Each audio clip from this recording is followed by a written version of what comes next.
Here we go now.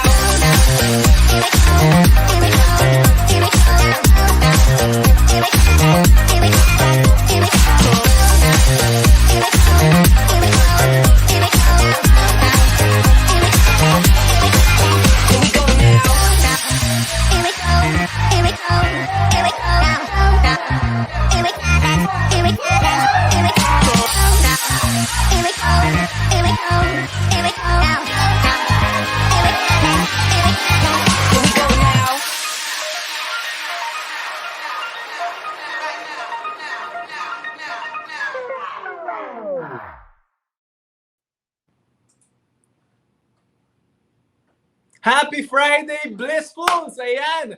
Friday na naman. My name is Mark Way and you are watching Bliss Out and About Season 2 here on Bliss Mag TV and on Boulder Channel.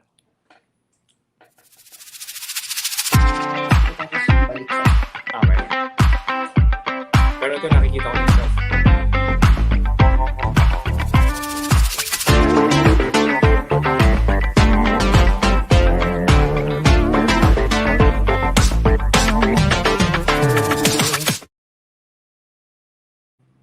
Ayan, welcome back, Blissfuls, dito sa Bliss Out and About. We give you the latest happenings on Pinoy BL industry and LGBTQ entertainment and lifestyle. Kaya naman, samahan niyo ako sa isa namang oras ng kwentuhan. Okay? So ayan, excited na ba kayo tonight, guys? Kung sino ang ating mga guest?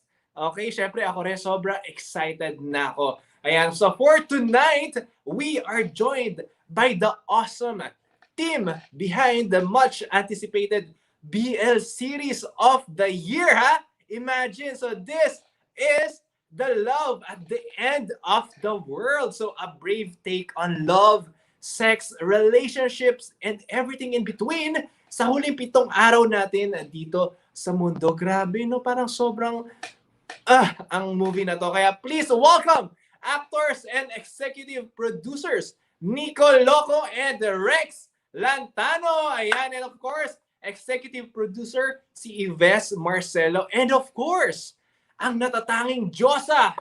Ayan, ang debutante dahil birthday niya ngayon.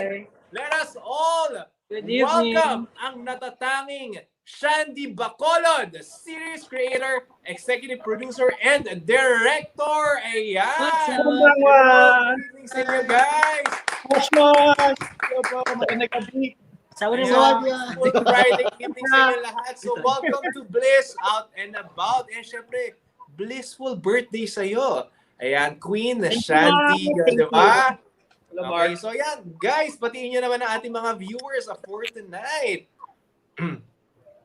Yeah, hey guys, good evening to everyone's watching Bliss. Sa lahat ng SOCMED, Bliss and the Boulder Channel.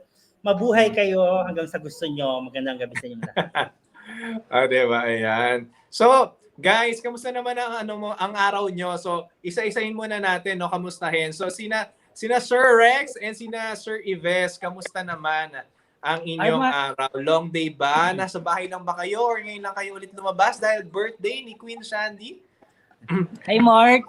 Yes. Sobrang excited ako sa gabi na to kasi celebration ng aming Diyosa, Queen Shandy. Yes. Ayun, magkakasama kami actually.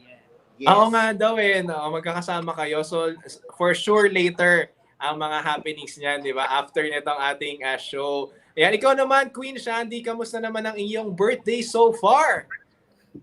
Yeah, so far it has been so good. So fun. I woke up so early. I've been getting calls. Been getting deliveries. You know, I mean, for the entire day, the universe has been showering me with love.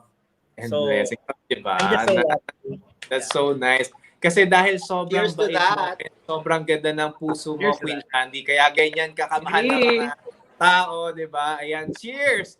Ayan, okay, game! So, punta naman tayo doon sa inyong BL movie.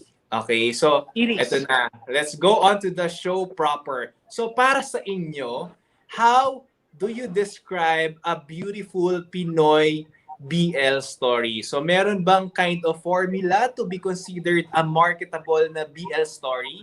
Ayan, so anyone can answer. So, go lang, go ahead. Ibes. Okay. Sige. So Mark, Marami kasi, na research eh. Okay, go! last year kasi during the pandemic, I was able to immerse myself with, particularly with Thai BL. And Okay. I've seen how it has actually brought into the table their culture. Not only the boy love aspect of it, but I was more, if I may say, I was more drawn into how they were able to show the Thai culture. Now, if Okay. you're going to ask me what's a perfect or what's a good selling point of a Pinoy BL, I Yes. think it's more of dito kasi, if I may say, with Love at the End of the World, we were able to touch different facets of Filipino lives. We're able to touch the LGBTQIA facet of it, not only the boy love cisgender male to cisgender male love affair, but as you know, we are a predominantly patriarchal society. So we have broken that barrier, and we were able to really showcase that this is something, a story to be told, because this is happening in real life. Right, totoo yan. Yes. Ay, thank you. Tama. You want to add anything, Queen Shandy?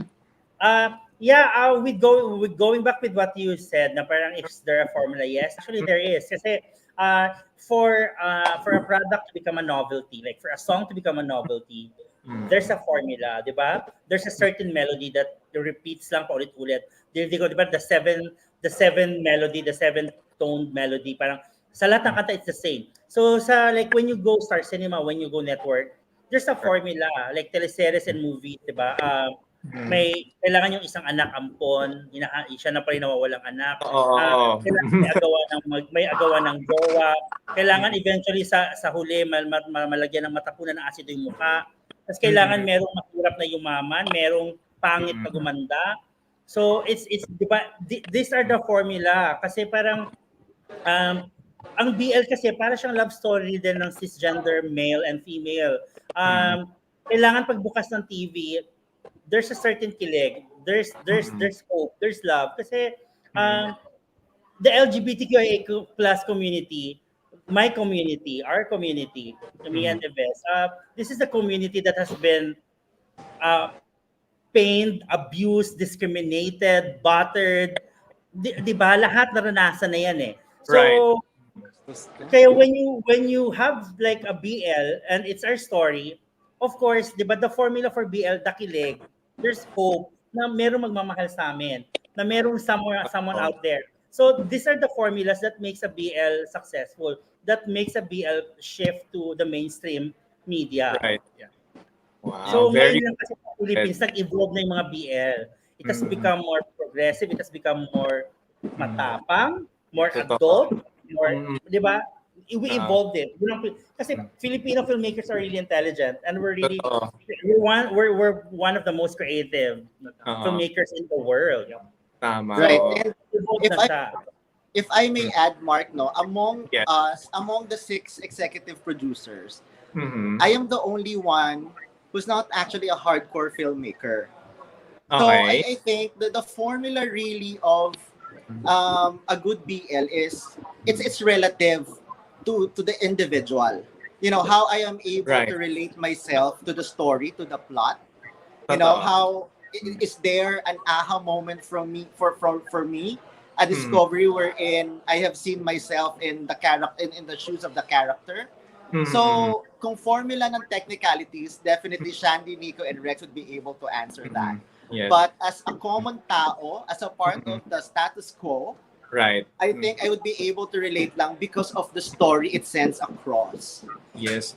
Kumbaga kasi yung mga experience na filmmakers na minsan kasi meron silang mga gustong i-portray doon sa story or movie na minsan hindi nagigets ng mga common people. Like you represent the common people na kapag initial na nakita mo, ito na agad yung mafe-feel mo, magigets mo na yung story. So I get you sa point na yan. Okay. So ito naman, no, meron ditong question like kasi meron mga guys talaga, like straight guys na nanonood din ng mga BL series.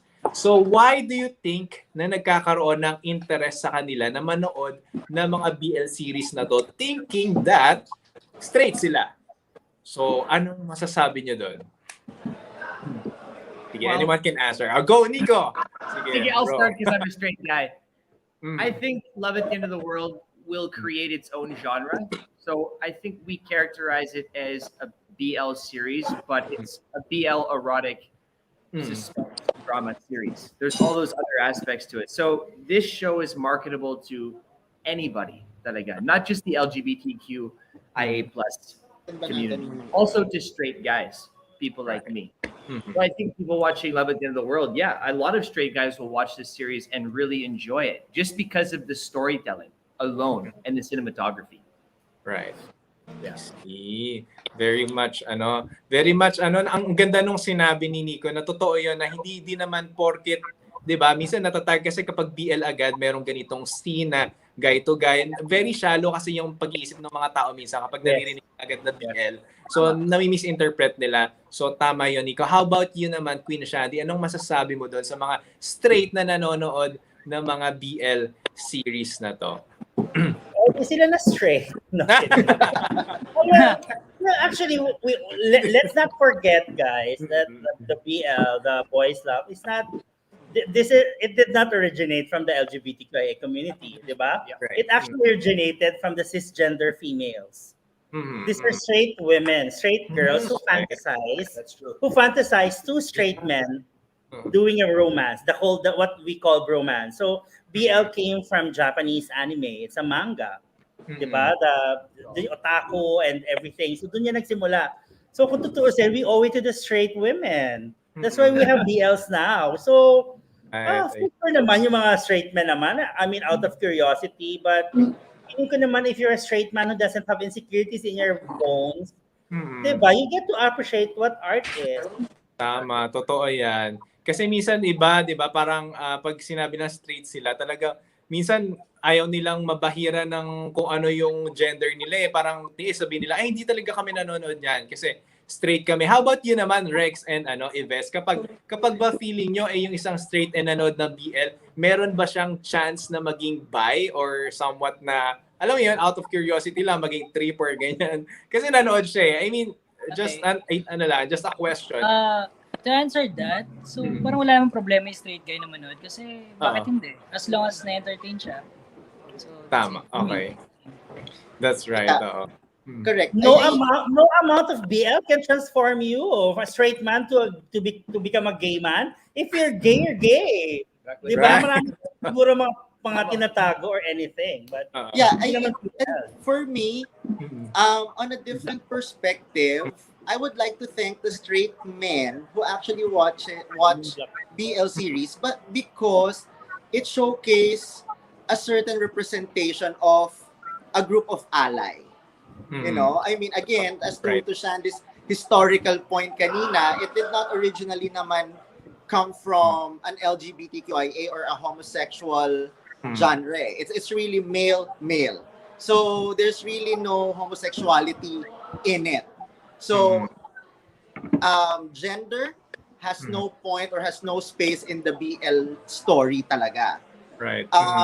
It's just so happened that as we evolve with the times, so nagkakaroon na ng platform din. Okay, since dito sa Pilipinas nakita nila it's a good opportunity for us to be represented, then might as well make it as a representation. So you know, yung mga straight men na nanonood ng BL, if not for curiosity, I'd like to take it as they are an ally.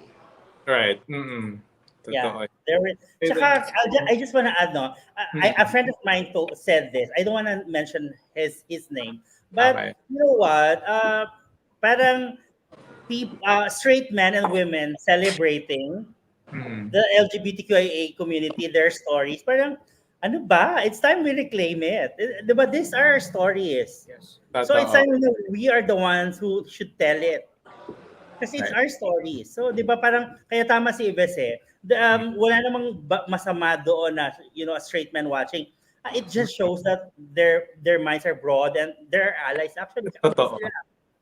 Yes, so that's right. So at least yung mga straight guys na nanonood, at least nakikita natin na hindi lahat ng straight guys mababaw lang na, 'di ba? Kagaya na sinabi ni Shana, broad yung pag-iisip nila, very open-minded and they respect the community. Ayun, tama yung sabi niyo, they are an ally. So ito naman, when it comes sa producing for Direct Shana and Ives, ano yung best part and the hardest part of producing and directing Love at the End of the World in the middle of pandemic and confusing lockdowns? Diba? Paulit-ulit. So kung nasa shoot kayo, tapos bigla magre-restrict, so syempre, mahassle na naman yung production, ang dami na naman restriction. So ano yung mga best part and the hardest part? Sige. Well, of course, the hardest is because we have a situation that we cannot control. So, I have instances na parang like I'm supposed to shoot a 5 days lock-in. Tapos on the third day, nag-declare ng lockdown. We cannot finish it. So we all have to go home. In the producer side, that's already a loss of budget. Over budget na yon. Kasi kung hindi mo nakunan yung kailangan mo i-require, pag pinauwi mo sila, you have to pay for everything and everything. You have to do another set of scheduling, which is really hard nowadays. Like kami, we were shooting Love at the End of the World a few days ago. We're supposed to do mga 4 days. But apparently, yung location namin sa Batangas, they're on granular lockdown. So we cannot even enter. So wala kaming choice but to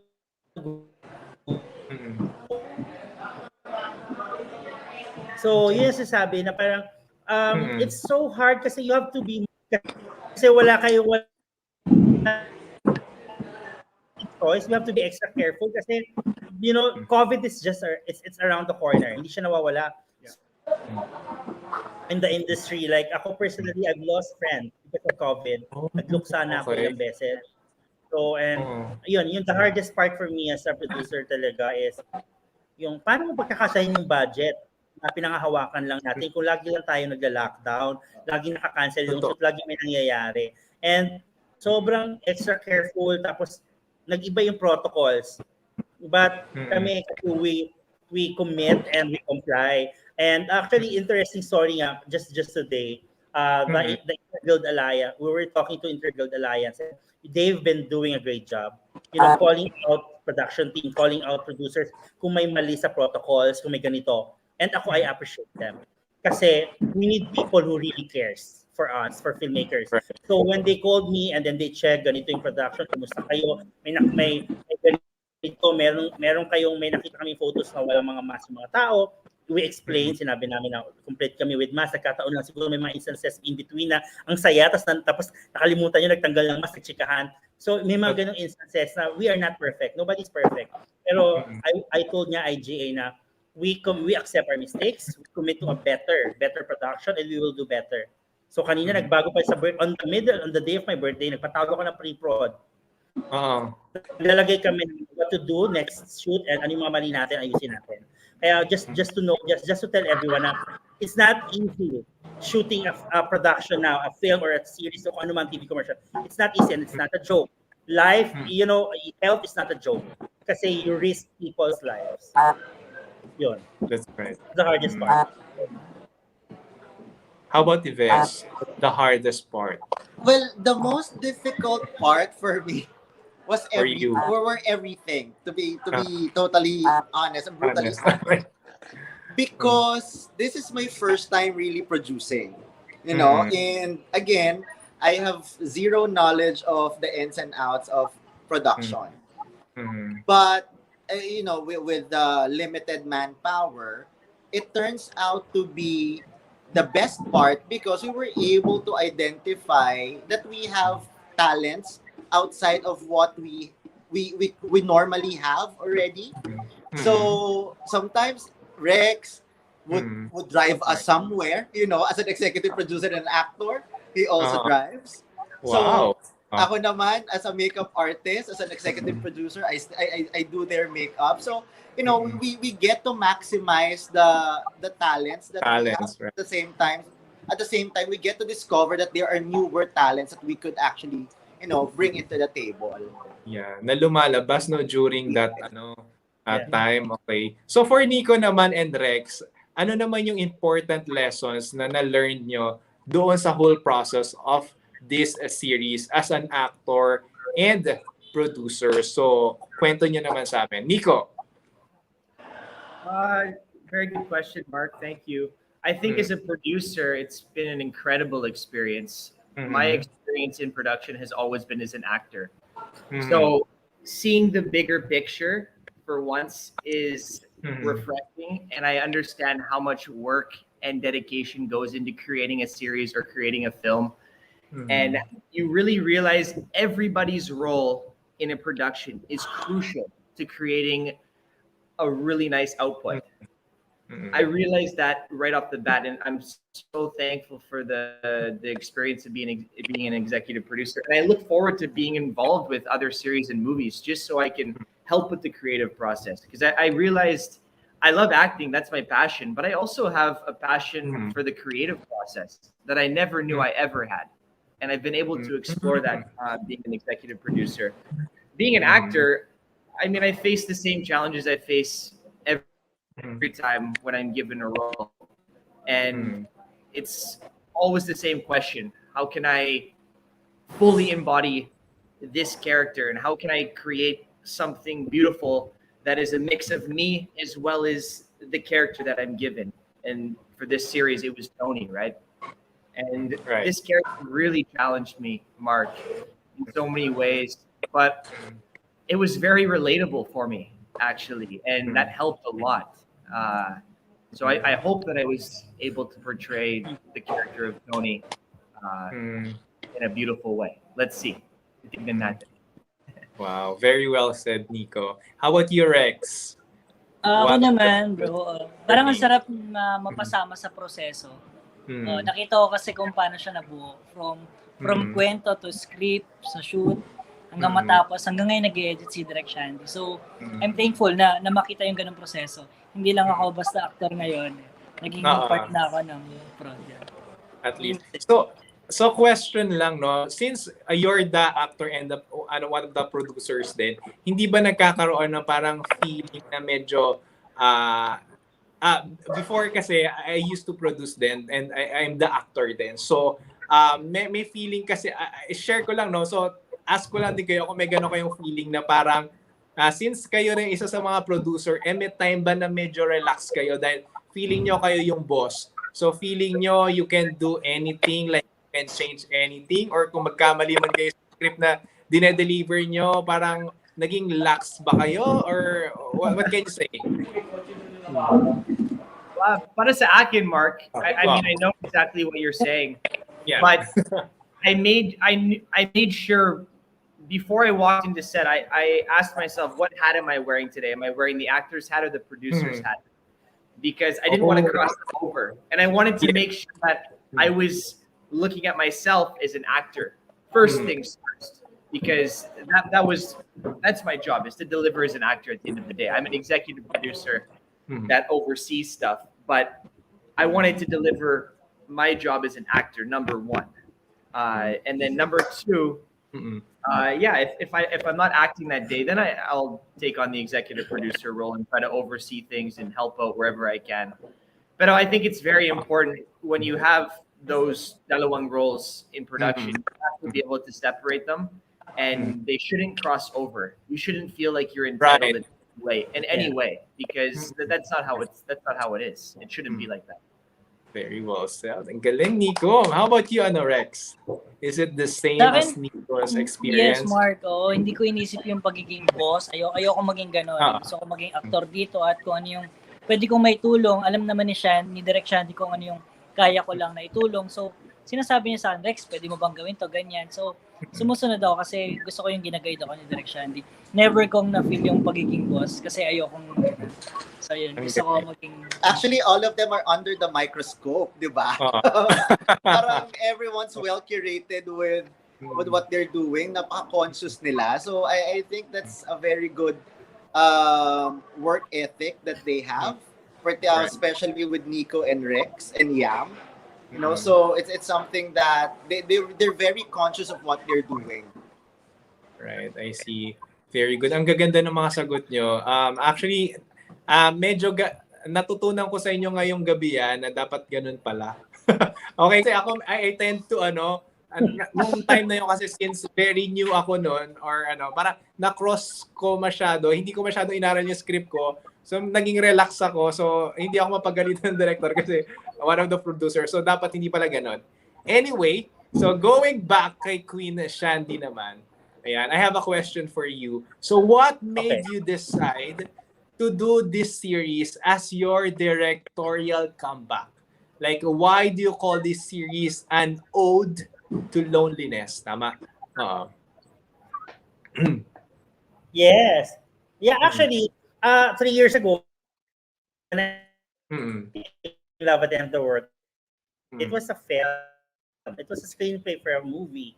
Tapos yung time na sinusulat ko yun, I'm not hindi depression, but I was on my lonely state of being.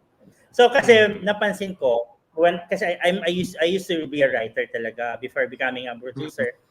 Napansin ko sa sarili ko, mas maganda akong magsulat kapag heartbroken ako, or depressed, or just so much pain, and my soul is burning with loneliness. Ganyan. Ang galing ko magsulat. Di ba, alam mo mga artist, di ba? Parang ganyan. So, tas na-shelve siya kasi naging masaya ako. Nakalimutan ko na yung project. So, here comes pandemic last year, 2020. Kasi sinusulat ko siya ulit kasi parang na-realize ko, lungkot-lungkot po palang tao. O, di ba? Ang ganda ng character development ko from 3 years ago. Kaya lungkot-lungkot po pala. Tapos pandemic, everyone's lonely, everyone's hungry. We have a government who's like, may maasahan pa ba tayo? Our leaders are clowns, you know? Right. My God. They're like doing a freak show. So, parang it's just so depressing. Tapos friends are dying, friends are getting sick. So I started writing again. Sabi ko gawin itong series. So I called Ives and Dia Mercado, one of the actors and the producers, parang I want to do this series. Oh, sige, let's ship in how much ba? And let's go. We can only do like 1 episode. Then let's try to scout for financiers and sell it. Tapos na-shelve na naman. Tapos this year na naman, na-open na naman. Tapos I called Rex and Nico and Gab hanggang sa nabuo na siya. So, when I was trying to give this project to a director friend, sabi niya sa akin, yung binasa niya, this is not for me. This is your heart. This is your soul.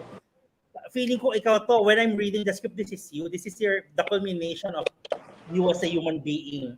So parang after 10 years of not directing, this is your comeback. Direct it. Don't give it away. So eventually I said yes. Tapos parang kaya I call this an ode to loneliness kasi I've always believed na when you're in your loneliest state, in your saddest state of being, you don't celebrate it. You embrace it. Yeah. You let Right. your soul, you let your heart get lonely. Umiyak ka, magluksa ka, masaktan ka. Let it be. Gawin mo lahat. And then after a few days, after a week, then after weeks, you become a better person. You become magkakaroon ka ng new state of being. That's how I handled loneliness That's how I handled loneliness. Every time they visit, the loneliness visits me at night. Kaya nga sabi ko nga parang, sabi nga nila, so what changed now? Do you still get lonely nights? Do you still have lonely nights? Sabi ko, yes, I still have, but they're less lonelier. So You they're not learn that, the alam mo, it's better. I handle things, I handle loneliness now way better than I used to. So parang serious. O, diba? Because of that loneliness, diba, nagkaroon ng love at the end of the world. And that's a really a good thing. Ayan. So pagdating naman sa marketing nyo, si Sir Yves ba yung parang in charge doon sa marketing No. or I mean, sino ba? I mean, halo ba kayo? Kasi I want to ask lang this question kasi syempre curious kami kung yung mga ganitong movies ba, paano nyo nagkakaroon ng parang hard time to get sponsorships sa mga brands, di ba? Kasi minsan may mga brands na sobrang conservative. Kapag lumapit ka for specific sponsorships, parang anong project, anong movie to, anong tema, yun agad yung tinatanong, di ba? And then, kapag nalaman nila may pagka-BL siya or something about the gender, yan, nagkakaroon minsan ng off-strat yung brand. So, paano nyo yun dinideal and paano nyo sila kinakausap? Ikaw muna, Shans. Ayan, sige. Dapat ikaw yan, mas i-best yan. Okay. Oh, sige. Hindi. So number one, I'm not in charge of the marketing. So we have a separate person who does that. Yeah. And he does it very well. Paano ba? How do we pitch it in? We would not be hypocrites, but there are definitely financial constraints, Mark. So no, we had some difficulties in terms of asking for sponsorship. Yes. But I think we were just very lucky because Shandy and the rest, we have very supportive friends who are very willing to actually help us out. You know, we just can't give the nitty-gritties of how we're able to come up with that. But I mean, just imagine we're already at the end or last two legs of our shooting. So we're able to not only get by, but we actually had an overflowing amount of help coming from different people. Yes. Yeah. Miss Shandy, do you want to add anything? Yeah, tama naman si Ives na parang sabi ko, minsan nga, kanya pag I'll mag-imo to kay Ives, sasabihin ko, parang do we really want to finish the entire season? Or we just do like 3 shooting days? We need this kind of amount, etc. And then here comes this person, here comes this company. Hanggang sa nabuo na ngayon, matatapos na namin. Na yung buo. Tapos, hindi pa kami tapos. We were picked up na by Taiwanese company, one of the biggest in Southeast Asia, Portico Media, who owns Gaga Ulala. Tapos we were picked up. Wala pa silang napapanood. Based pa lang from the teasers and trailers, based from the pitch deck na I sent, based from how I tried to sell this project to them. So we were picked up, tapos sales and distribution sila, tapos they help us produce the last leg. So actually, like, siyempre, may mga tama si Ives, may financial constraints pa rin. Like, yung CGI, hindi pa rin namin alam kung how much is gonna cost. Kasi, magsa-start pa lang. And then, we still need money for promo. Siyempre, di ba, alam mo naman sa Pilipinas, nasasanay lang gumawa ng budget hanggang editing. Nakalimutan nila promo and publicity is very important and it should have budget. So, yung mga ganyan, one day at a time, we're getting so much help. Thank you for the generous donors and sponsors. So, but we get that. Alright. So mga Blissfuls, marami pa tayong pag-uusapan, kaya dyan lang kayo, and Bliss Out and About will be right back.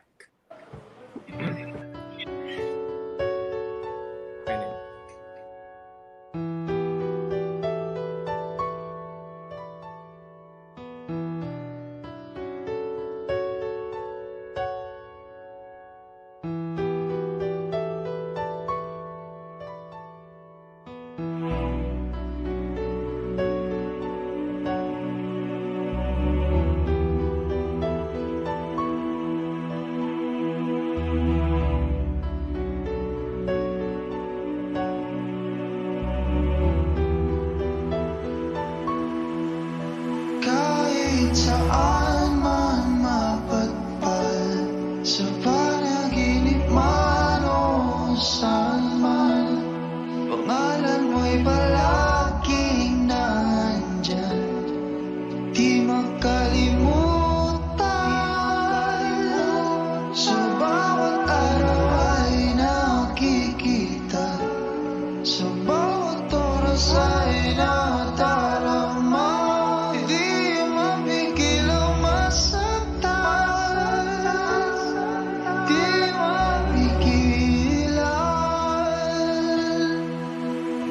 Dumating man ang bagyo, mag-isang nakaupo, tila di maramdaman nung ika'y nasa tabi ko. Kailangan bang masaktan para naman maramdaman? Sa bawat araw ay nakikita, sa bawat oras ay nadarama.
Alright, so Bliss Out and About is back. Yes! Kaya with Nico, Rex, Ives, and Derek Shandy of Love at the End of the world. So before we continue, shout out muna tayo sa ating mga FB, Kumu, and YouTube viewers. Ayan, may nagpapa-shoutout dito. Si John R. San Andres, sabi niya, good evening Kuya Mark, pa-shoutout naman po. Mark! Ayan, shoutout sa iyo. Marky. Hello. Hi, hello Marky. Hello, welcome sa show. We have a surprise guest si Marky. Ayan, sabi rin dito ni Miguel Masangkay, can't wait sa series na to. O, di ba may mga nag-aabang na. And sabi rin, oy, from Asterisk Entertainment. Hello, happy birthday, Direk Shandy from Asterisk Entertainment. Thank you, Asterisk! Ayan. And from Roel De Leon, hello, Direk Shandy and Nico. Hello, bye, Rex. Oh, bye. Yung tao. Sabi ni Roel. Hi, guys. Ayan. So, ayun na nga. Ito naman. Welcome back sa show natin. So, this question is for all of you. Okay? So, what makes you all proud of this project? Like, bakit kayo proud? Or ano ba yung kinaka-proud nyo about this project? The love at the end of the world. Okay, na yan ha. Para hindi naman bias pag ako. Sige. Sige, Siguro si ako ano? as an actor. Sige, si Rex. Oo, kasi ginawa ko lahat dito, so sobrang proud ako na iano ako ni Direk Shandy. Napigan niya ako. Yung mga hindi ko naisip na gagawin ko. Yeah. So thank you. Galing. Ayun. How about Ibig you? sabihin, Mark, nang ginawa niya lahat, yung mga unimaginable scenes na iniisip niya hindi niya kailanman gagawin, ginawa niya lahat dito. Oo. Nakita ko nga sa trailer, grabe, sobrang Diba? daring talaga. Pero ano, it only proves na sobrang versatile actor ka, 'di ba? Kaya mong gawin kahit ano. And that's amazing. How about you, Yves? Ano naman ang something to be proud of to this project? I'm actually proud to all of them because all of them made me so proud because I am looking from the outside to the inside. You know, I mean, I did not really just unlike Nico and Rex who actually wear a different hat from time to time, becoming an actor, becoming an executive producer. Ako kasi, I'm looking from how they're doing each day, and it just makes me so proud that I'm a part of this project. And I'm very much thankful that Shandy was able to call me one of the first people or persons who actually na tinawagan niya and pitched me with this project. So I'm very much proud and humbled with this opportunity. Oh. How about you, Yanya? Queen Shandy, ka naman.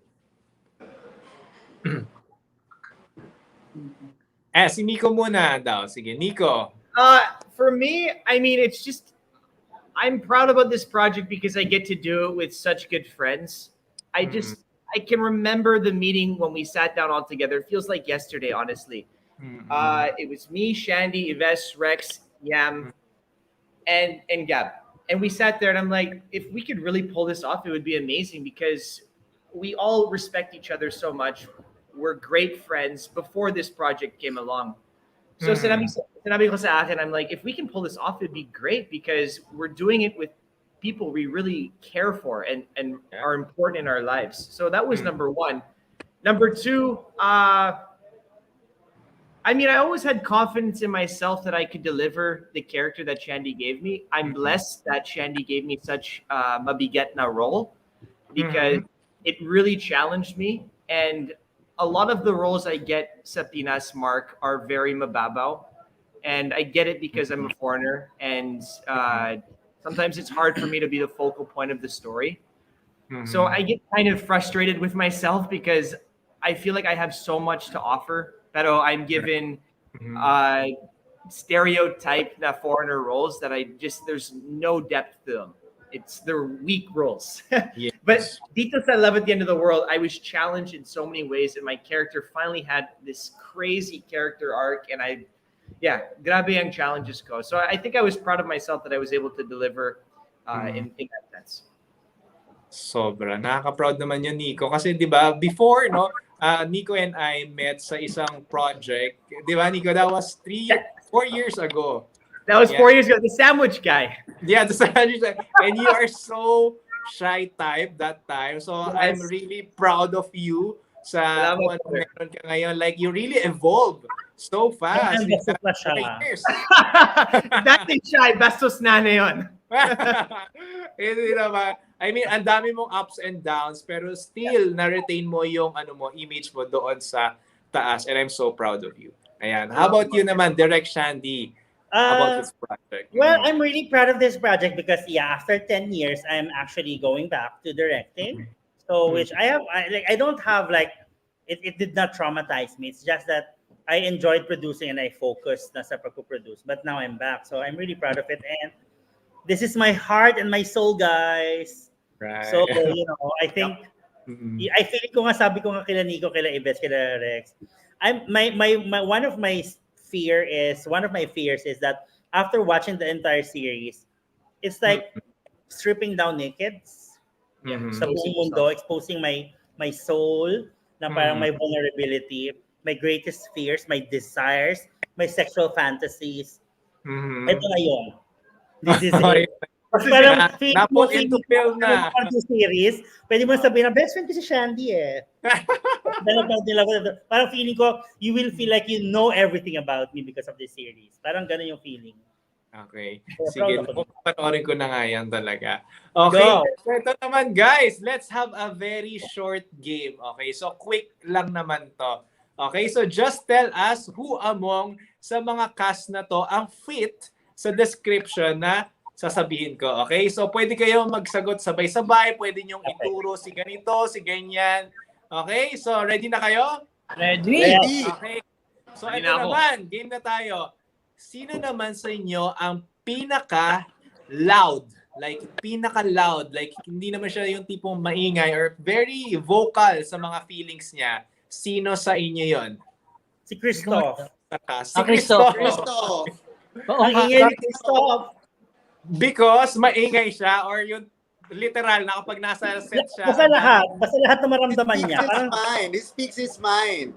Parang sa loob ng isang oras, nakakaramdam siya ng mga 99 na feelings. Tapos lahat sa feeling na yun. Oo, pansin ko nga. Actually, si Christoph, talaga siya, nakasama ko siya before then. Talagang siguro ganun siya. Very friendly, very madaldal, in a way. Pero pagdating naman sa acting, di ba, talagang professional na pag siya na. Yes. Okay. Ito naman. Sino naman yung pinaka-pikon? Si Christoph din. Si Christoph din. Siya din. Oo. Nanonood kaya ngayon si Christoph. Siya yung pinaka-daldal, maraming opinion. Siya yung pikon. Okay. Napikon nyo na ba siya sa set? Parang lagi siya napipikon everyday. Okay, everyday wala napipikon. Okay, so ito naman. Ito, pwede nyo namang i-claim nyo sa sarili nyo. Pwede kayo mag-self-proclaim. So, sino sa inyo ang pinakamabango? Ayan, yung naamoy nyo every time sa set. Ako! Ay, ang bango. Ayun. Pinakamabango? Siyempre. Sino ba? Ako mukhang mabango lang. Mukhang mabango lang si Ives. Actually, lahat naman mabango. Depende na lang kung magkano yung pabango. Charot. Depende sa brand. Oo, doon na lang. Kasi lahat naman mababango eh. Pero kapag nalaman... Pero lahat mabango. Yeah, lahat mabango. Walang mabango. Okay. Lahat nice. mabango. Lahat mabango. Okay, ito naman. Sino sa mga cast nyo ang pinaka-game sa lahat? Like, pag sinabi, ito game. Okay, game. Walang keme, Nico. walang... si Nico. Yeah. Okay. Walang arte. Oo. Wait, Nico, ito ba yung nakwento mo na ito yung meron ka bang butt exposure? Yes. Meron naman. Ito yung okay. 90% no? Of the series or 80? 90. 90% of the series hubad siya. Hubad ako. Kaya walang warning. Hindi Kaya ko game na game ka nga. And totally naked. Totally naked, And up and down. Very easy for the wardrobe stylist. Okay. So, wala akong Okay, kaya okay. So, ikaw ang may pinaka-game sa lahat. Okay. Ito naman. Sino sa inyo ang pinaka-masarap kumain? Like, yung pag nakikita nyo, kumain na si ganito, nagugutom na ako, kain na tayo guys, ganyan. Sino sa inyo yung malakas din kumain? Pwede ko masabi Malakas ganun. kumain eh. Si Gold. Si Gab. Si Gab. Si Gab! Yung cinematographer namin si Gab, nakaka-anim na rice. He won't stop eating. Parang siyang he's one of the youngest. He's actually now the youngest cinematographer sa Philippines. One of the youngest. He's only 23. 23 lang. 23, 22. Grabe ang bata. Pero Patay gutom. hindi naman. Patay gutom. Kailangan daw niya kapag-film Grabe siya. na patay kuto. Malakas na kumain. From Hungary. From Dalawa Hungary. sila ni Christoph. Ang lakas kumain ni Christoph. Pareho sila. Yeah. Ito naman. Sino naman sa inyo ang pinakamasarap ulit? Pero, tumawa. Like yung kapag narinig niyo tumawa, matatawa Christoph. din kayo. Si Christoph din. Ilan na points ni Christoph? 1, 2, 3. Tatawa. Si Christoph. Ganon. Okay. Si Yeah. Christoph. Christoph pa rin. Anyway, so ito naman. Sino sa inyo ang pinakamalandi? Yan, Si direct siya. Nico. Si Nico. Oh my God! Si Nico. Charot. Nico, you are so flirt daw. May siya, may PhD siya sa sa pagiging malandi. Oh my God. Tapos simpleng malandi si Rex. PhD. Yung malanding patago si Rex. Ano chance? Yung malanding patago, yung Yes. I love you, Shandy. Grabe. Yung silent operator. silent operator, the smooth criminal. Smooth Charot. criminal. Okay, so ito na ang last na pinaka. Ayan, kumapit na kayo. Sino sa inyo ang pinaka malibog? Sabi ko na, ate. Pinaka horny. Si Ives ang pinakamalibog. Si Ives. Yes. Shandy. Definitely. Totoo ba, Sir Ives? Ano lang ako, vocal lang ako. But, di ba, it's not necessarily Ganda lang. true pag vocal. Charot. Feeling, sabi nung friend ko na writer, nung nabasa yung script, sabi niya, bakla ang libog mo. Sabi ko, bakit? Yung script mo, ang libog. Lahat ng kalibugan mo nilabas mo sa script, sabi niya. Yeah. Oh my God, And pampalibog ang series natin. Diba, guys? Well, Yes. being malibog is a natural state. So, di ba, we're human beings. Totoo yan. Lahat naman tayo may mga tinatagong ganyan sa katawan, di ba? Lahat naman malibog. Yeah. Malibog ka ba, Mark? Ikaw, Mark, malibog ka ba? Napunta sa akin yung tanong. Mark? Ikaw Between naman, 1 to 10, Mark, gaano ka kalibog? 1 to 10. 10 being the Ako yung highest. nag-isa. Tingnan mo. Siyempre, depende sa tao. Yan na. Siguro, over 10, mga Over 10. 8 pabebe score. Fruit Pero, comes out. alright. So, ito na. Ayan, direct Shandy, ito naman, pwede mo itong sagutin or pwede ring hindi. Okay, so bahala ka dito. Basta wag tayo masyado ma-misinterpret ng ating mga viewers. Okay, guys? Okay. Game lang to ha, wala itong personalan. Okay. So ito naman, direct Shandy, kung bibigyan ka ng malaking budget to direct a BL, ha? BL with Digong, syempre si Pidots yan, Duque and Bongo as your lead actors. Ang tanong, tatanggapin mo ba? If yes, anong title ng series na bagay sa kanilang tatlo?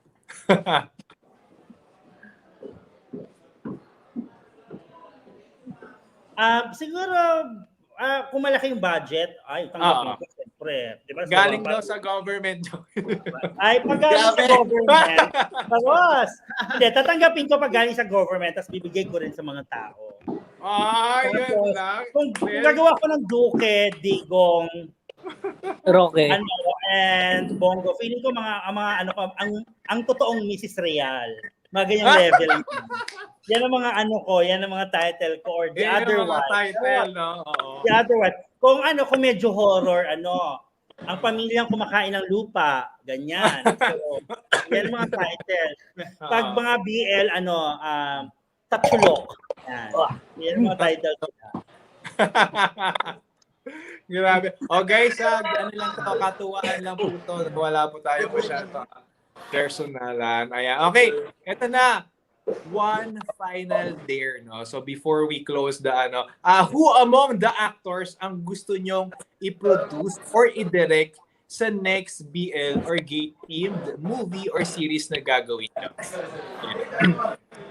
Yung nandito local muna. Sige, local. Tapos mamaya ako Ah. natatanungin yung mga dream, ano talaga. Well, as a director, as a producer, I'm thinking, okay, for the next, halimbawa, we're given a big budget and I'm gonna do season 2. I want to work, of course, with Paolo Gumabaw. Jerome Ponce, sabi mo, di ba? I want to work with Jerome Ponce. Mm-hmm. I want a girl love story between like Liza Soberano Mm-hmm. and siguro parang Catherine Bernardo. I mean, hindi naman sila, but some ganung caliber. Pero pero simple love story between two girls. Parang ganung gagaling, ganung caliber. Tapos of course, I also wanna tell stories of our trans sisters because because trans lives matter. So we need to tell their stories. What else? Ano pa ba? Well, I wanna work with Ricky Davao. Mga dekalibre nga. Mga Decalibre and Tony Labrusca. I wanna work with Tony Labrusca again. I work with him na. Yeah. I love Tony. I work with him. So yeah, yun yung mga hopes ko to work with. Sa mga ano naman, sa mga Thai actors. Ayan, sino yung gusto mo yung favorite natin na Thai? Sa Thai, actually, ang dami kong favorite kasi. Sobrang dami kong favorite sa kanila. Sabi ko nga, given the opportunity, talagang pupunta ako ng Thailand to just scout them sa GMM TV. At then, magpapa-autograph lang ako. Magpa-autograph, hindi na Sino sa mga yon, like, give at least 2 na gusto nyo pagtambalin doon sa ipoproduce nyo, if ever, ng mga Thai actors? Sinong bet nyo? Ako si Nine from The Lovely Writer, si Kao, at saka si Mix from... I want Mario Maurer. Si Mario, yeah. I wanna work with him. Ako na ang Erich. Kasi Ives si Erich. Ako si Kakay Bautista. Charing. Baka maisip daw. Okay. So ito naman, dito sa sa buong production nyo, do you plan to produce another set of ganitong gay themed series, or you want to produce a different kind of genre, like for example, yung parang wholesome naman na tapos na sa BL, another kind of project naman. So may mga ganun ba kayong plans na kasi yung temporary Insanity Pictures, we established the company for out of the box projects. So sorry Mark, but no to wholesome projects. That's not our genre. Not to wholesome. Talagang more. We want out of the box. We want to break the barriers. We want to challenge the norms. So we want to do psychological, erotic. We want to do lahat, mga ganon. Mystery, crime, ano man. I'm all for investing again as long as it's still Shandy's, who's the captain of the ship. Wow, well said. Ang galing. Saka si Mark yata gusto mag-produce with us. Yes. Who knows, di ba si Mark na yung 7th member ng Temporary Insanity? Oo nga, no? Let's see. Baka kita. Pati si Direk Carl, dapat mag-invest. Kami din dito. Para lucky 8. Para lucky 8. Lucky 8. Okay, so ayan, since nasabi mo nga na si Direk Shandy ang gusto mo pa rin captain ng production, ano naman yung message nyo? Ayan, birthday message, of course, kay Queen Shandy. Happy birthday. Maiyak ako. Birthday message, Sir Yves. Yeah, because Shandy and I go all the way, probably more than a decade now. And sabi ko nga, lagi ko sinasabi sa kanya, pagka nagdadramahan kami, sabi ko, whatever happens, kahit saan ka lumingon, to your left, to your right, to your back, in the front, you will always find me. Meaning, I'm always there really with you. Oh. So happy blank birthday to you, Queen.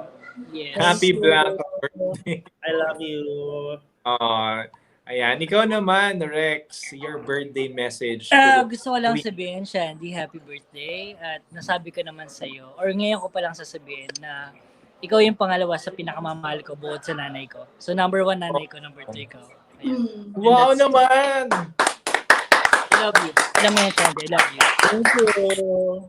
Pangatlo yung ano ko. Joke lang. Short but sweet, di ba? Ikaw naman, Nico. Ayan, katabi mo na si Queen Shandy. Anong message mo sa kanya? Yeah, I mean, I have so much to say to Shandy. Shandy's been such a Umiiyak na! Shandy has been such a ray of sunshine in my life. Like I can't explain it in this live right now. Pero Shandy is my manager, my business partner, my best friend.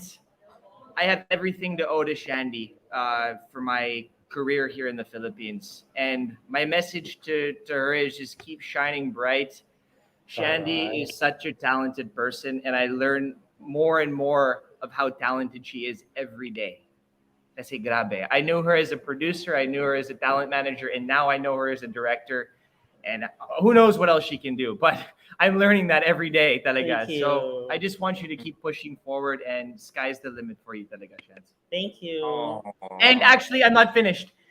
Simo, kasi I'm part of the Boulder channel as well. I have a show called Brief Encounter, and we have a special gift for Shandy tonight. Ayan na! I'm gonna be right back. I'm coming back in 20 What? seconds, and the Boulder channel has something very special for Shandy. So just My talk amongst God, yourselves. ano yan? Ang dami namang surprises. What? Di ba meron pa surprise? Siyempre, dahil, ayan, so, siyempre, Queen Shandy, Sira ikaw yung naman, bangs. habang kinukuha ni Nico ang surprise namin, what are your hopes and prayers naman? First to the film, TV industry, sa bansa natin, and syempre sa sarili mo. Ano message mo to the world? Ayan. Sa sarili ko, I just wanna quote Pops Fernandez. Gusto ko nang lumigaya. Charot. Charot lang. For myself, as a human being, as Shandy Bacolod, I just wanna wake up every day and I'm able to do better. Okay, guys. Ayan na! Let's wish Shandy a happy birthday. Happy 3, 2, 1. birthday, Shandy! Happy birthday! To you. Happy Ayan, dito mo na i-vlog. Happy birthday, dear Happy birthday, Shandy! Happy birthday to you! Thank you. Oh my God, Ano, this di is so ba? beautiful. This is from the Boulder channel. Thank you, Boulder Thank you, channel. Car. Thank you, Mark. Thank you, guys. Yes, of Direct course. Carlo, we love you. We love you guys. Oh, it's so beautiful. Guys. I'll take a photo. Don't cut it. Ayan, sure. Thank you so much. Thank Thank you, you. Nega. Ayan, di ba? Picture. Screenshot daw. I'll take a Screenshot. photo. Okay. Yeah. Ang sarap. Okay, so going back to the question. So number one, I just want to wake up every day and I'm able to do what I love to do. And yeah, I want to do better. I want to be better. And then for the film industry, you know, we are hard. It's crazy, but we can do this. We will survive this. We have to learn. We just have to be reminded that filmmakers are not just filmmakers. We are survivors. Yes. We are survivors, and for our country, Yes. register To vote. Yes. register to vote, guys. Yes. Kick those clowns. Totoo. Okay. We have the power. We have the power to create a good country, a better country. It's time. Diba? Gising na, Pilipinas. Gising na. It's time to wake up. Vote Shandy for president. Vote Laban Johnny Lenny. for senator. Charing. Presidential speech. Shell joke, no? Ayan. Alright. Okay. So ayan, last plug na sa Love at the End of the World. Ano ba yung talagang aabangan pa natin dito sa series na to? Anything you want na sabihin sa mga nag-aabang. Ayan, yung mga nag-comments kanina, talagang kaabang-abang daw talaga and excited na sila sa mga susunod na series. Ayan, ano pwede nating sabihin sa kanila para mas lalong ma-excite? Simulan ka Okay. na. Okay, Love at the End of the World is coming out this year. We will be coming out this December. So it will be under Gaga Ulala. So please subscribe. Mura lang, guys. Kayang-kaya nyo. And luckily, because Gaga is very generous, we will be shown also in other platforms, and we will announce it. So just relax, but yeah, mapapanood nyo na to this year bago matapos ang taon. And Excited. I guarantee it will be a one hell of a ride. Yeah. Yes. Feeling ko magte-trending to sa Twitter Thank you, world, Mark. sa lahat. Oo, magte-trending to for sure. Ayan. How about you, Yves and Rex? Anything to plug and promote about the love at the end of the world? Yeah. If you just really want to see something that tells a story about love and how it encompasses all the aspects in this world, then you better watch out for it. Well, bonus na lang yung mga steamy scenes nila. Pero it's really a story, a celebration of love. So you really want to see it because you'll be able to see yourself in each and every of the characters there. Alright. Yan. Rex, last Ako word. naman, kung gusto nyo sumaya, ma-entertain, ma-in-love at malibugan, panoorin nyo yung Love at the End of the World. May love, malibugan, ano pa ang pwede nilang i-expect sa ano na to. Yeah. Ayan, okay. Guys, ano pala tayo? Photo lang tayo so we can also post this on our social media. Ayan, guys, screenshot ko lang. Okay, guys, ready? May ano ka dyan? You can screenshot. Alright, guys, ready? In 3, 2, 1, picture. Alright, guys, thank you so much. So there you go, Blissfuls. Thank you and the blessed birthday Thank you so again. much, Hey, Mark. Direct Queen Shandy, and of course, thank you very much, Rex Lantano, Yves Marcelo, and of course, Nico Loco, bro. Thank you so much for joining us tonight dito sa Bliss Out and About. And congratulations to Love at the End of the World. More Thank exciting you so projects much. for all of you.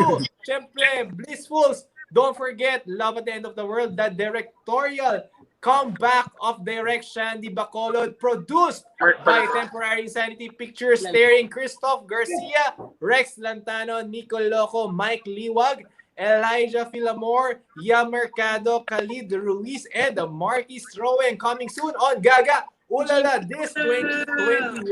Guys, last photo daw. Isa pa, hindi na may nakapikit si Shandy Jo. Isa pa daw. Okay, game. 1, 2. Alright, guys. Thank you so much. Ganda naman ni Shandy. Enjoy your Grabe birthday, naman. Queen Ako lang Shandy. to, relax. Tara, swerte naman ng magiging jowa mo. Talaga, no? Thank you, Mark. Alright. Thank you guys so much. So, Blissfuls, ano man ang pinagdadaanan natin bawat araw, walang bibitaw. My name is Mark Way, and you just watched another fun episode of Bliss Out and About Season 2. So, bliss and love to everyone. Good night, guys. See you. Bye-bye.